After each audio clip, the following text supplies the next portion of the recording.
1. Old Bodleian. She trails her finger down the paper slips that fill the ancient catalogues until she finds the books she wants, then softly sings her way up stairs that creak like those in old romance, chooses a chair of English oak, then reads about King Horn and Gamelin, and stares through leaded windows on a view of spires and sky that makes her catch her breath. The young librarian with horn-rimmed specs walks over with her order and a note. Shelf mark. I like your books. King's Arms at 8. All day she sits and works. At 5:18 she scribbles, yes. And as she leaves, he sees the note alight like gold leaf on his desk. 2. Hertford College, basement.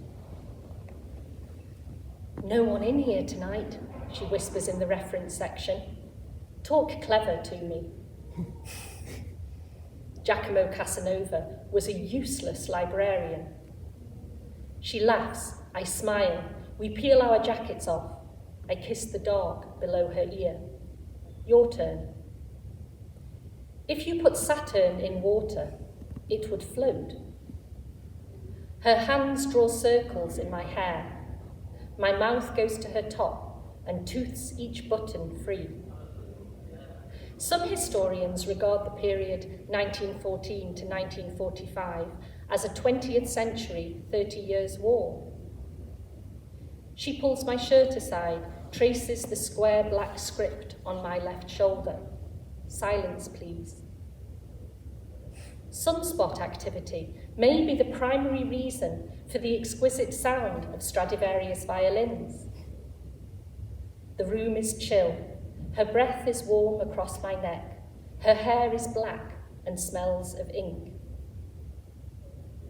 In a process called cold welding, two surfaces of similar metal will strongly adhere if brought into contact under vacuum. With eyes and fingers, lips and tongue, I start to catalogue her creamy vellum curves.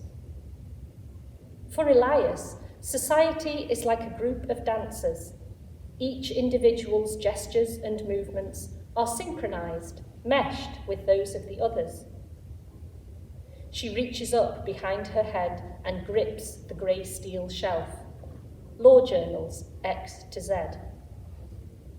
Sublime comes from sublimen, Latin, meaning up to the threshold. The sublime makes us experience a visceral limit, takes us beyond language to the realm of the groan, a wordless expression of acute pleasure. 3. Radcliffe Camera, Bodleian. We've made this love at every compass point, and some between, in pre- and post-work hours on long oak tables, hard and warm, and through the high-arched windows there is sometimes sun and sometimes rain and fog, but always green. All Souls, St. Mary's, Brasenose turn their backs on us.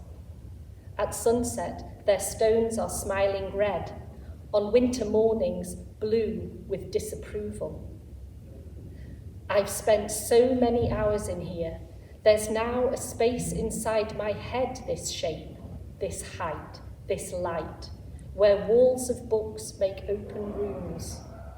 So here I lie inside myself and look at him and know that this will be the place I'll always crawl back to, weeping in my dreams. 4. British Library, newspapers, Colindale. They fight in whispers by the microfiche machines. Around them sit unpassioned souls at darkened desks, reading of strikes and kings and holocausts in old, exhausted air. He wishes she would see him, Why read this stuff? You're not a harsh reality girl. She just wants to work, fuck's sake, hisses, it's time we put an end to this. Her eyes are ink. At home, he can't remember getting on the bus. He catches sight of the battered tin of Earl Grey tea and throws up in the sink. Her room is dark. She sits with open eyes, a closed book on her lap. Her belly hurts like being kicked. She knows what this means. Blood. 5.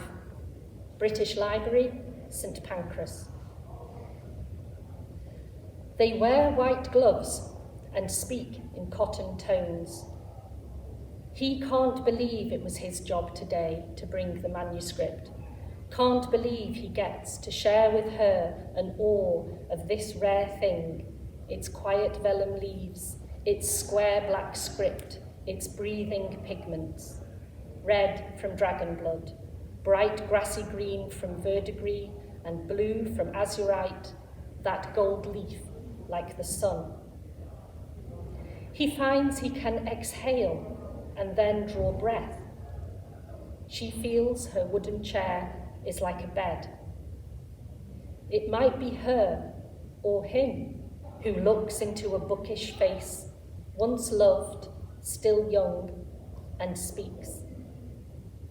Without the exquisite proximity of you, your body, your brain, all words print white.